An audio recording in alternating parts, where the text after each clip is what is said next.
Hello everyone, আসসালামু আলাইকুম। কেমন আছেন সবাই? আশা করি ভালো আছেন। আমরা আলহামদুলিল্লাহ ভালো আছি। তো কয়েকদিন তো অনেক বৃষ্টি বাতাস হয়েছে আমাদের এখানে চট্টগ্রামের বোয়ালখালীতে আসলে মানে বেশি হয়েছিল বাতাস, অনেক গাছ পড়ছে, তারপরে অনেক কারেন্টের তার ছিঁড়ছে। তো এই কারণে আমাদের এখানে দু একদিন লোডশেডিং হয়েছিল। এখন আলহামদুলিল্লাহ সবকিছু ঠিকঠাক হয়েছে। তো বৃষ্টির কারণে আমাদের এখানে বরবটি গাছগুলো একদম মরে গেছে। এখানে কয়েকটা বরবটি এখনো আছে গাছে, দেখেন কিন্তু কয়েকটা বরবটি এখনো আছে। তো হয়তো রিজিকে থাকলে আবারও এগুলা হইতে পারে, কিন্তু না হওয়ার সম্ভাবনাটা বেশি। তারপর আলহামদুলিল্লাহ অনেক সিম এখান থেকে খাওয়া হয়েছে বরবটি আর কি। তো এখন গাছগুলো একটু মরে মরে আসছে দেখতেছি। তো লেবু এটা হচ্ছে দেশি লেবুর ছাড়া, এটা আনছিল এই কি বলে না, গন্ধরাজ লেবুর চারা বলে দিছিল, দাম চিনে নাই। তো এটা হচ্ছে দেশি লেবুর চারা। তো চারাটার কোনো উন্নতি দেখা যাচ্ছে না। এটা লাগাইছি প্রায় 7-8 মাস হয়েছে এখনো, তো কিন্তু কোনো উন্নতি দেখা যাচ্ছে না। এরপর হচ্ছে এখানে অনেকগুলা মরিচ গাছ সবগুলো একদম হলুদ হলুদ হয়ে গেছে। কিবা কেন হয়েছে বুঝতেছি না। মাশাআল্লাহ অনেক মরিচ গাছ উঠছে, কিন্তু তেমন একটা মরিচ খাওয়া হয়নি এখান থেকে। সব চাইতে বেশি মরিচ ধর আমার মনে হয় কুমিল্লার হাইব্রিডের যেগুলো চারা আছে না, ওইগুলাতে। এখানে টমেটো গাছটা একদম হলুদ হলুদ হয়ে গেছে। মাশাআল্লাহ বেগুন গাছে অনেক ফুল আসছে। এখানে 4টা বেগুন গাছ একসাথে লাগানো হয়েছে। তো বেগুন মাশাআল্লাহ কয়েকটা বেগুন ধরছে দেখতেছি, দেখেন। এই তো বেগুন, তুমি দেখো নাই? দেখবা? এই তো ছোট, এখনো ছোট। এগুলা বড় বড় হলে তারপর আমরা রান্না করে খাবো।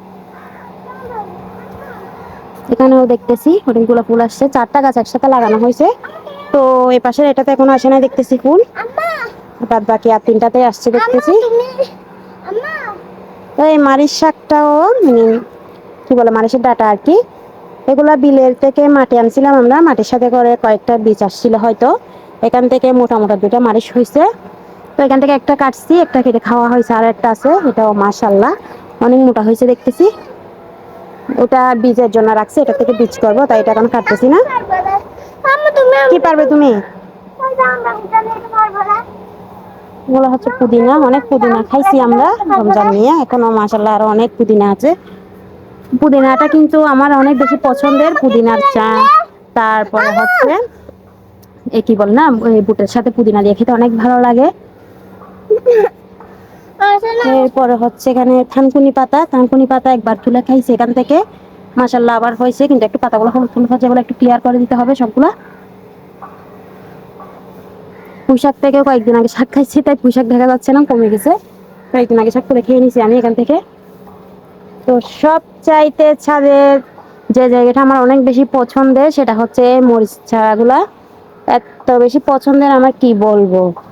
এখানে কয়েকটা মরিচ ধরছিল, কয়েকটা বলতে গেলে খাওয়া হয়েছে, মানে আরো আছে দেখেন। এটা হচ্ছে বীজের জন্য রাখছি। প্রথমবার কোনো কিছু গাছে ধরলে ওগুলা নাকি প্রথমের গুলাই নাকি বীজের জন্য ভালো হয়। তো এরপরে এখানে আরো আছে মরিচ, এই তো এখানে একটা আছে, এটাও পাকছে দেখতেছি।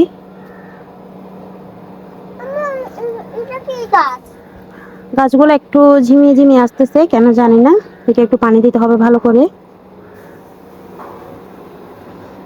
এরপর হচ্ছে এখানে আরো ছিল মরিচ, এগুলা কই দেখাই যাচ্ছে না পাতার জন্য।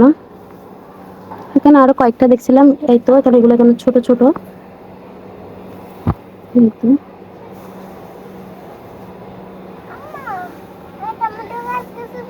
কালকে একদিন রোদ উঠছিল, মেবি কালকে পানি দিই নাই, তার জন্য এরকম হয়েছে গাছের।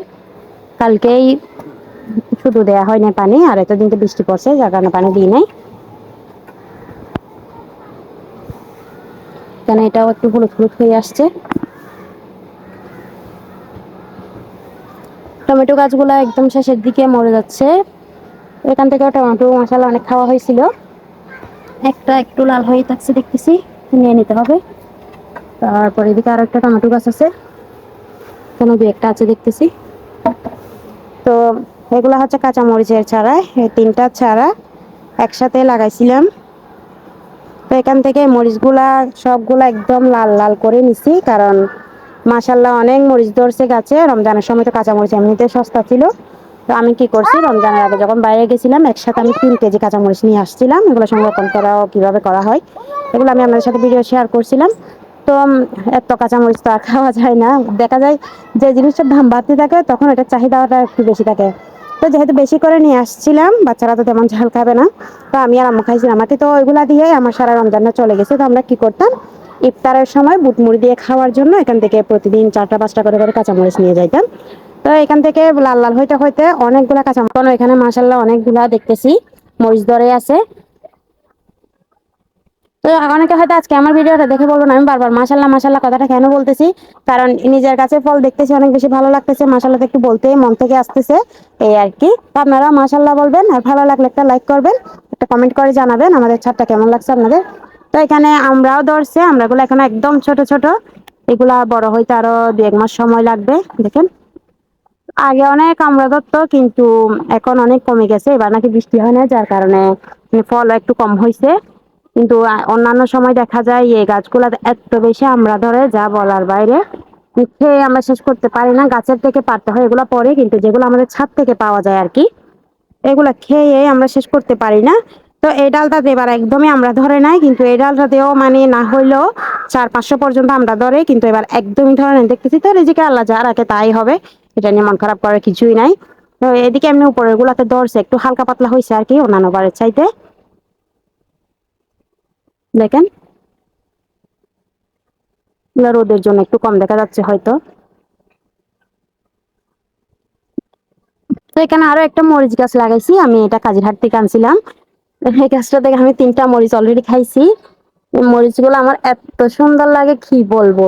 এই কালো জাম আছে না, এটা কোনো ছোট, এটা অনেক বড় হবে। কালো জাম আছে না, কালো জামের মতো দেখতে, কিন্তু এত বেশি সুন্দর লাগে যা বলার বাইরে। আমার অনেক ভালো লাগে। আর মরিচ গাছের প্রতি আমার একটু দুর্বলতাটা বেশি, আমি অন্য চারা লাগাই আর না লাগাই, বাইরে যাইলে চারা চোখে পড়লে আমি মরিচ গাছ অবশ্যই অবশ্যই কিনে নিয়ে আসি, এত ভালো লাগে। তো আজকের ভিডিওটা এই পর্যন্ত। ভালো লাগলে চ্যানেলটা সাবস্ক্রাইব করবেন। সবাই ভালো থাকবেন, সুস্থ থাকবেন। টাটা, বাই বাই, আল্লাহ হাফেজ।